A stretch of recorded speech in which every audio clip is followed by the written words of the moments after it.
30 दिन तक no porn, no masturbation, no sex, no ejaculation. और ये सब किस लिए? High self esteem, extreme confidence और एक पॉजिटिव मेंटल एटीट्यूड के लिए। Welcome to no nut November, एक ऐसा सेल्फ डेवलपमेंट चैलेंज जो 30 दिन में आपको बदल के रख देगा। पूरी दुनिया के ज्यादातर मेन इसे नवंबर में प्रैक्टिस करते हैं, पर इसके बेनिफिट्स हर महीने देखे जा सकते हैं। आप चाहे इसे जनवरी में करो या अगस्त में, कोई फर्क नहीं पड़ता, रिजल्ट्स सेम ही मिलेंगे। पर वो रिजल्ट्स है क्या? इसको जानने के लिए मैंने अपने फ्रेंड सर्कल में सबको नो नट नवंबर का चैलेंज दिया। टोटल 6 लोग थे, जिसमें से सिर्फ 2 लोग ही इसे सक्सेसफुली कंप्लीट कर पाए। उनके जो रिजल्ट्स रहे और इसके बेनिफिट्स की पूरी टाइमलाइन हम आपके साथ शेयर करेंगे कि उन्होंने अपने अंदर कैसे चेंजेस फील किए, एनर्जी लेवल्स, फोकस, कॉन्फिडेंस में क्या फर्क पड़ा। ये सारी चीजें हम आपके साथ डिटेल में डिस्कस करेंगे। इससे आपको एक प्रैक्टिकल आइडिया मिलेगा कि नो फैप से आपकी लाइफ में क्या क्या पॉजिटिव चेंजेस आ सकते हैं। इसके साथ ही साथ वीडियो के लास्ट में हम आपको एक प्रैक्टिकल मेथड देंगे जिससे कि आप नो फैप को प्रैक्टिस कर सकते हो। जब आप अपना नो फैप चैलेंज शुरू करोगे तो सबसे पहले 48 आवर्स यानी कि पहला और दूसरा दिन आपके लिए सबसे मुश्किल होगा।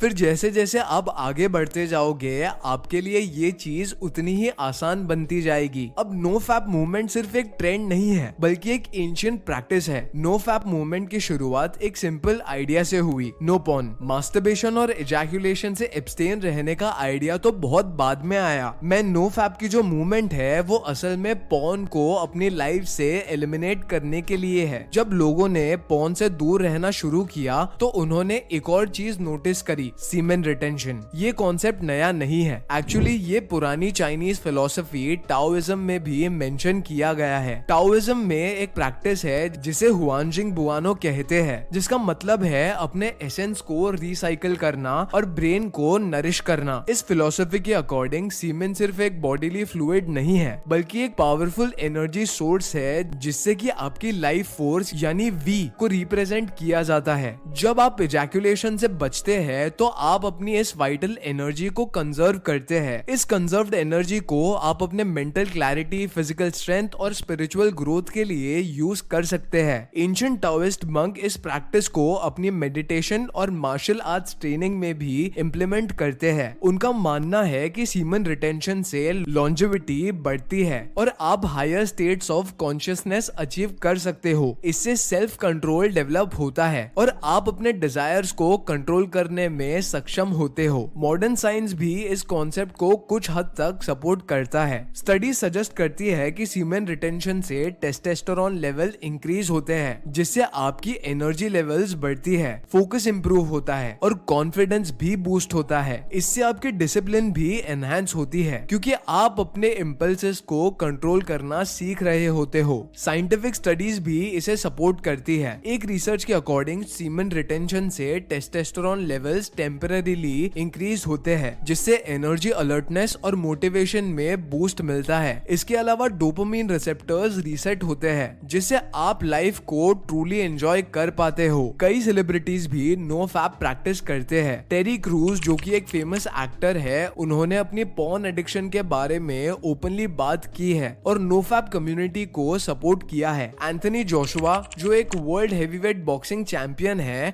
फाइट से पहले एब्सटेन करते हैं ताकि उनकी परफॉर्मेंस पीक पर हो। कान्ये वेस्ट ने भी बताया है कि उन्होंने पोर्नोग्राफी से दूर रहकर अपनी क्रिएटिविटी और फोकस को बढ़ाया है। तो लोग नो नट नवंबर चैलेंज क्यों एक्सेप्ट करते हैं? क्योंकि ये एक मौका है अपने विल पावर को टेस्ट करने का, अपने आप को डिसिप्लिन करने का और अपनी लाइफ में पॉजिटिव चेंजेस लाने का। इस चैलेंज से आप अपने ऊपर कंट्रोल पाने लगते हो, अपनी एनर्जी को प्रोडक्टिव चीजों में इन्वेस्ट कर सकते हो और खुद का एक बेटर वर्जन बन सकते हो। जब आप अपना नो फैप चैलेंज शुरू करोगे तो सबसे पहले 48 आवर्स यानी कि पहला और दूसरा दिन आपके लिए सबसे मुश्किल होगा, क्योंकि मेरे फ्रेंड्स ने बताया कि पहले 2 दिन उनके लिए काफी चैलेंजिंग थे। अर्जेस बहुत स्ट्रॉन्ग थी, मतलब ऐसा लग रहा था कि अभी गिव अप कर दे। दिमाग में एक ब्रेन फॉग सा रहता था, सेक्सुअल थॉट्स आते थे, कंसंट्रेशन एकदम जीरो और किसी चीज पे वो ध्यान नहीं दे पा रहे थे। नॉर्मल कॉन्वर्सेशन में भी उन्हें दिक्कत हो रही थी, क्योंकि उनका माइंड तो कहीं और ही खोया हुआ था। एक फ्रेंड ने शेयर किया, यार मुझे ऐसा लग रहा था कि मैं ऑटो पायलट पे चल चल रहा हूँ। सुबह उठता, कुछ देर इधर उधर टाइम वेस्ट करता और फिर अर्जेस इतनी बढ़ जाती कि बस कंट्रोल ही नहीं होता था। इस टाइम पर सेल्फ अवेयरनेस भी कम हो जाती है और आपको पता ही नहीं चलता कि आप क्या कर रहे हो। ऐसा लगता है कि आपके एक्शंस आपके कंट्रोल में नहीं है। अब ऐसा क्यों होता है? साइंस कहता है कि जब आप अपनी एडिक्टिव हैबिट्स को छोड़ने की कोशिश करते हो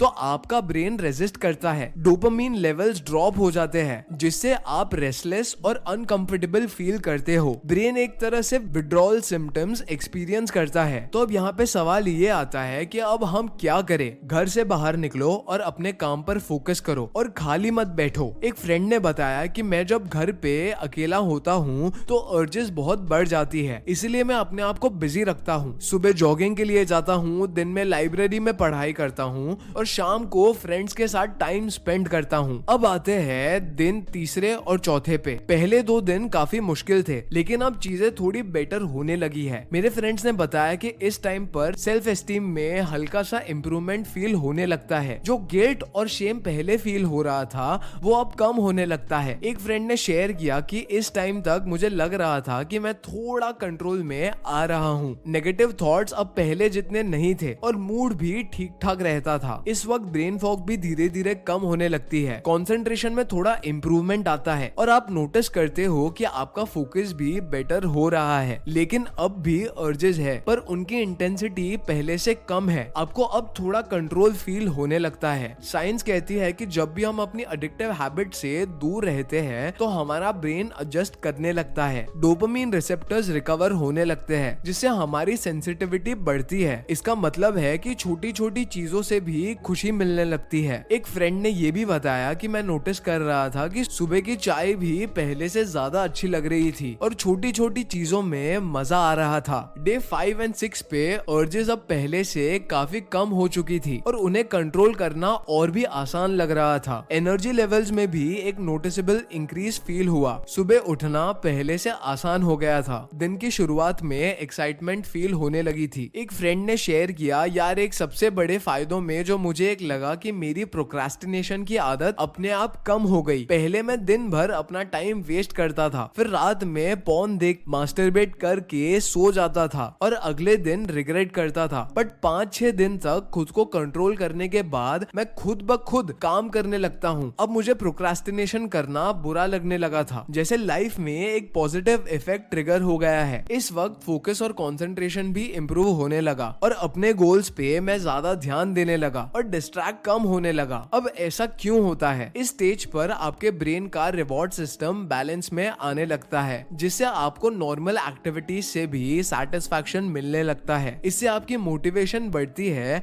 और आप अपने काम पर ज्यादा फोकस करते हो। Day 7 the magic. अब आते हैं डे 7 पर, जहां असली जादू शुरू होता है। डे 7 पर सीमेन रिटेंशन से टेस्टोस्टेरोन लेवल्स में भी एक अच्छा खासा स्पाइक आता है। एक चाइनीज स्टडी के अकॉर्डिंग 7 दिन के एब्सटेन करने से टेस्टोस्टेरोन लेवल अपने बेस लाइन से 145% तक बढ़ जाता है। इसका मतलब है कि आपके बॉडी में टेस्टोस्टेरोन का लेवल नॉर्मल से लगभग 45% तक ज्यादा हो जाता है। अब इससे होगा क्या ये समझो। अब खुद में एक नया कॉन्फिडेंस फील करोगे, सोशल इंटरेक्शंस में पहले से ज्यादा कंफर्टेबल हो जाओगे और आपकी सोशल एंजाइटी भी कम हो जाएगी और किसी से भी आप बड़े आसानी से बात कर पाओगे। आपको इतनी ज्यादा एनर्जी फील होगी जितनी आपको पिछले पूरे हफ्ते में फील नहीं हुई थी और आपका मूड भी बहुत पॉजिटिव हो जाएगा और आपको नेगेटिव थॉट्स ना के बराबर आएंगे। एक फ्रेंड ने शेयर किया कि मैं आज जिम गया और मुझे लगा कि मैं अपने रेगुलर वेट से ज्यादा लिफ्ट कर सकता हूँ और मेरी एनर्जी और स्ट्रेंथ दोनों बहुत ज्यादा हाई हो गई है। लेकिन यहाँ पे